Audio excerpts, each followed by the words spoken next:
ಪ್ರಿಯ ವೀಕ್ಷಕರೇ, ತಮಗೆಲ್ಲರಿಗೂ ನಮಸ್ಕಾರಗಳು. ಇವತ್ತು ನಾವು ದ್ವಿತೀಯ ಭಾಷೆ ಕನ್ನಡ 10ನೇ ತರಗತಿಯಲ್ಲಿ ಬರುವಂತಹ ಒಂದು ಮೊದಲನೆಯ ಗದ್ಯಪಾಠ ವನಮರದ ಗಿಳಿ.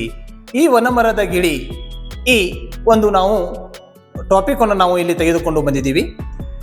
ನಾವು ಇದನ್ನ ಯಾವ ರೀತಿಯಪ್ಪ ಅಂತಂದ್ರೆ ಕನ್ನಡದಲ್ಲಿ ಇರುವಂತಹದ್ದನ್ನ ಮರಾಠಿಯಲ್ಲಿ ಟ್ರಾನ್ಸ್ಲೇಟ್ ಮಾಡುವಂತಹ ಒಂದು ಉದ್ದೇಶವನ್ನು ಇಟ್ಟುಕೊಂಡು ನಾವು ಬಂದಿದ್ದೀವಿ.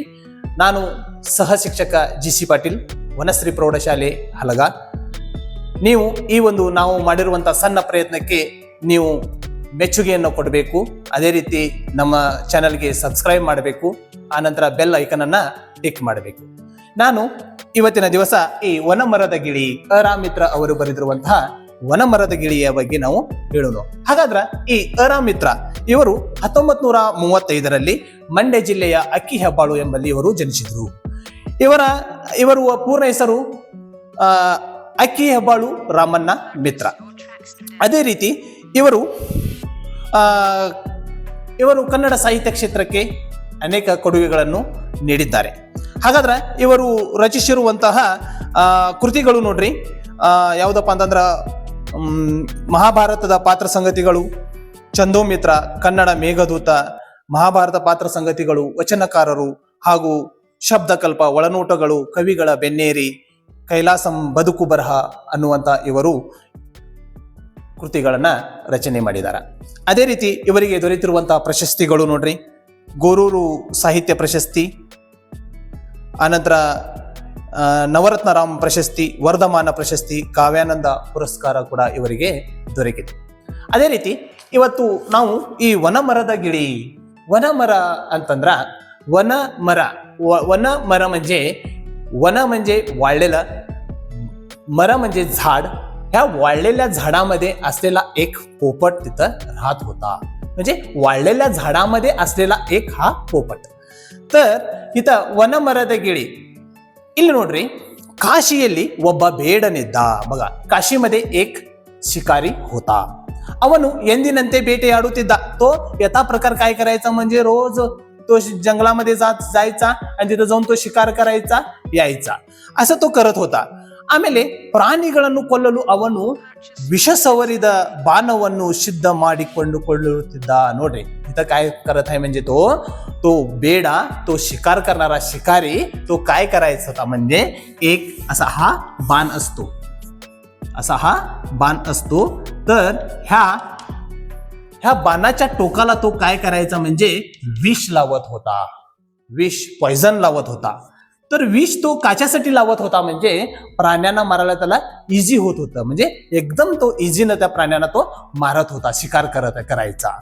बघा, तर ಈ ಬಾಣ ತಗುಲಿದ ಕೂಡಲೇ ಪ್ರಾಣಿಗಳನ್ನು ನಂಜಾಗಿ ಸಾಯುತ್ತಿದ್ದವು. बघा, हा बाण सोडल्यानंतर ह्या बाणाच्या टोकाला तो विष लावल्यामुळे फक्त त्या प्राण्याला घासून गेलं तर बस तो प्राणी बेशुद्ध होऊन पडायचा, बेशुद्ध होऊन पडून मरून जायचा. मग तो प्राणी घेऊन तो आपल्या घरी घेऊन जायचा. ಬೇಟೆಗಾರನ ಕಣ್ಣಿಗೆ ಬಿದ್ದ ಒಂದು ಜಿಂಕೆಯನ್ನು ಬೆನ್ನಟ್ಟಿದ. बघा, एक दिवस काय झालं म्हणजे तो यथा प्रकार शिकारला गेल्यानंतर त्या जंगलामध्ये त्याला एक हरिण दिसलं. त्या हरिण दिसल्यानंतर तो हरिणचा पाटला घेतला. ಹರಿಣಾचा ಪಾಟ್ಲ घेतल्यानंतर ಅದು ಬಾಣಕ್ಕೆ ಗುರಿಯಾಗುವಷ್ಟು ದೂರಕ್ಕೆ ಬಂದಾಗ ವಿಷಯುಕ್ತ ಬಾಣವನ್ನು ಎಳೆದು ಬಿಟ್ಟ. बघा, ते फक्त जवळ येत असताना त्या हरणाचा तो पाटला घेतल्यानंतर त्या हरणाच्या जवळ तो येत असताना तो काय करतोय म्हणजे बाण घेतो आणि त्याला निशाणा ठेवून तो काय करतो म्हणजे त्या प्राण्याला, त्या हरणाला तो सोडतोय. हरणाला सोडल्यानंतर तो बाण बघा काय होतो म्हणजे ಆದರೆ ಆ ಜಿಂಕೆ ಹಾರಿ ತಪ್ಪಿಸಿಕೊಂಡಿತು.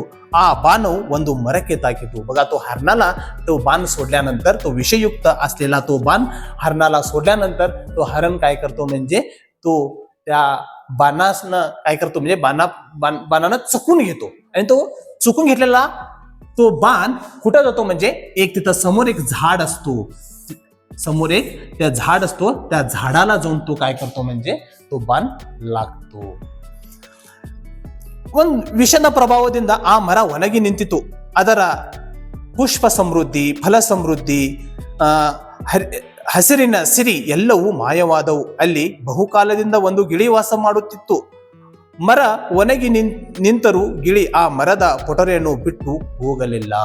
तर बघा, विष लावलेला हा विषात टोक लावले हा बाण काय होतो म्हणजे ह्या झाडाला जाऊन लागल्यानंतर त्या विषाच्या प्रभावानं काय माहिती नाही, तो झाड पूर्ण श्रीमंत असलेलं झाड, ते झाड कसं असते म्हणजे एकदम श्रीमंत असते, फलश्रमृद्धी असते, त्याला भरपूर फळं असतात त्याला, आणि त्याच्या सोबतच त्याला फुलं लागलेले असतात, भरपूर फुलानं श्रीमंत असते ते, आणि फळानं श्रीमंत असलेलं झाड, असं मोठं श्रीमंत असलेलं झाड आणि हिरवगार असलेलं झाड ते काय होते म्हणजे त्या बाणाच्या विषांना काय माहिती नाही, ते झाड काय होतो म्हणजे ऑटोमॅटिक सुकून जातोय, तो झाड सगळं सुकून जातोय.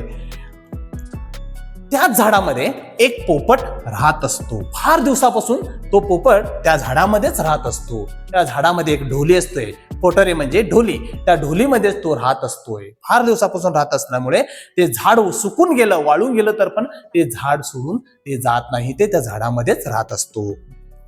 ಅಲ್ಲಿ ಸಂಚರಿಸುತ್ತಿದ್ದ ಇಂದ್ರ ಇದನ್ನು ನೋಡಿದ. ಅವನಿಗೆ ಆಶ್ಚರ್ಯವಾಯಿತು. ಗಿಳಿಯನ್ನು ಕರೆದು ಇಂತಹ ವನಮರದಲ್ಲಿ ಏಕೆ ವಾಸ ಮಾಡುತ್ತಿರುತ್ತಿದ್ದೀಯಾ ಎಂದು ಕೇಳಿದ.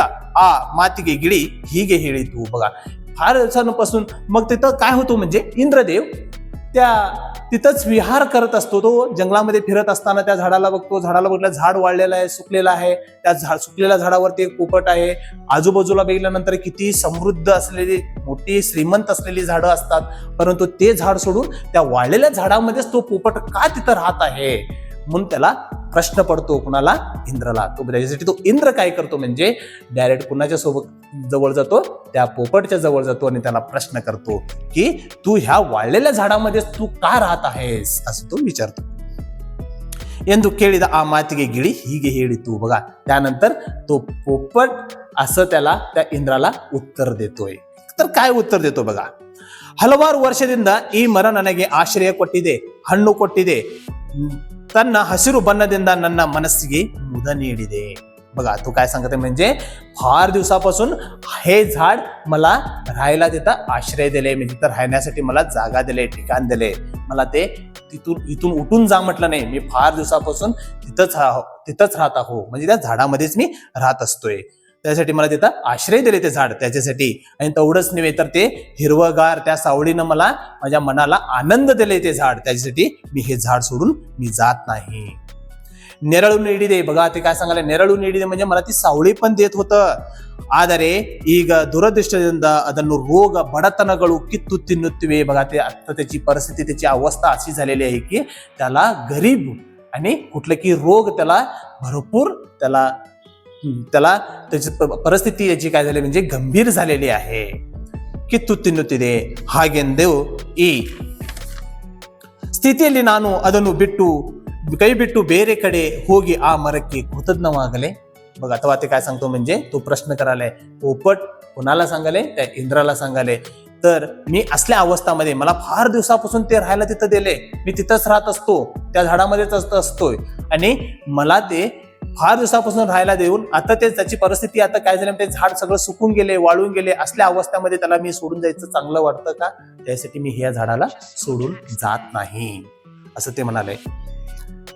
ನಾನು ಎಲ್ಲೋ ಹೋಗಿ ಆಹಾರ ಸಂಪಾದಿಸಿಕೊಂಡು ಬರುತ್ತಾನೆ, ಆದರೆ ವಾಸ मात्र ಇಲ್ಲಿ. बघा, मला काय तर खायला पाहिजे असेल तर मी दूर बाहेर कुठेतरी जातोय, फिरून मी माझं खाणं, मला खायला काय लागतंय मी ते सगळं घेऊन येतो, खरं मी राहायचं ह्या झाडामध्येच मी राहत असतो.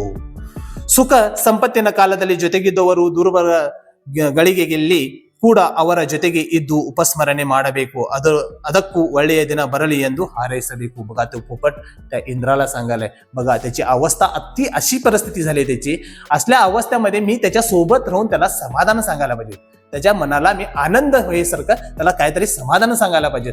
ते सोडून असल्या अवस्था झाल्या म्हणून त्याला ह्याच संदर्भामध्ये त्याचे हात त्याला म्हणजे मी त्याला सोडून मी बाहेर जायचं मला बरं वाटत नाही. त्याच्यासाठी मला काय पाहिजे ते मी काय खाण्यासाठी पाहिजे असेल तर मी बाहेर जातो आणि माझं काय खायला पाहिजे ते सगळं घेऊन येतो आणि मी इथंच राहतो, ह्या झाडामध्येच राहतो असं तो पोपट त्या इंद्राला सांगत आहे.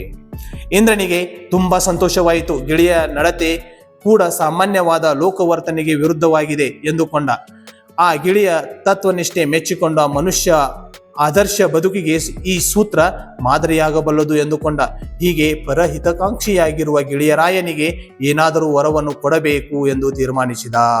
बघा इथं काय होतं म्हणजे त्या पोपटचं हे सगळं वागणूक त्याचं ते हे सगळं ऐकल्यानंतर इंद्रदेव खरंच म्हणतो, खरं सांगायचं म्हणजे ह्या लोकांना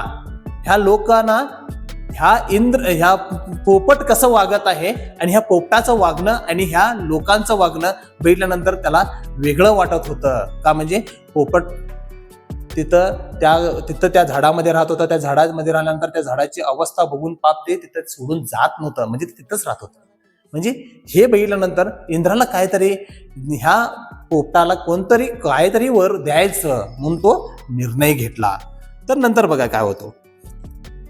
ಅದರ ಶ್ರದ್ಧೆಯನ್ನು ಮೆಚ್ಚಿ ಏನಾದರೂ ವರವನ್ನು ಕೇಳು. बघा त्याला म्हटला, पोपटला काय सांगितलं, तुला कुठलं तरी एक वर पाहिजे तर सांग, मी तुला ते वर देतो. ಅದು ಎಂತ ಜನ್ಮ ಬಯಸಿದ್ದರೂ ಎಂತ ಭೋಗವನ್ನು ಬಯಸಿದರೂ ಕೊಡಲು ಅವನು ಸಿದ್ಧನಾಗಿದ್ದ. बघा तुला कुठलं जन्म पाहिजे सांग, ते जन्म मी तुला देतो, असं इंद्र म्हटलं कोणाला, त्या पोपटाला.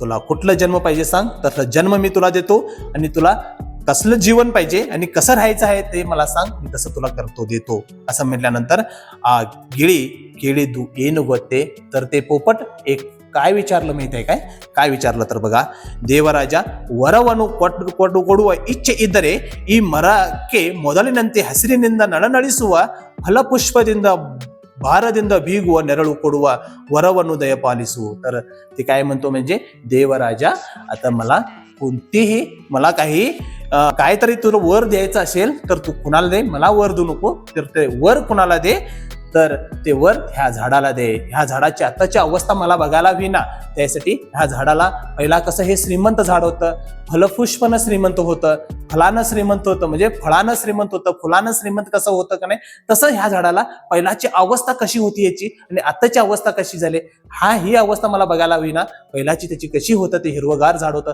तसं ह्या झाडाला तू काय कर म्हटल्यानंतर, ह्याला वर दे म्हटल्यानंतर इथं बघा, ಅದರ ಈಗಿನ ಅವಸ್ಥೆ ನಾನು ನೋಡಲಾರೆ, त्याची आताची अवस्था मला बघायला हवी ना, त्याच्या पहिल्यासारखं ह्या झाडाला तू हिरवगार कर म्हणून असं तो काय करतो म्हणजे पोपट ಇಂದ್ರಲ್ಲ सांगतो.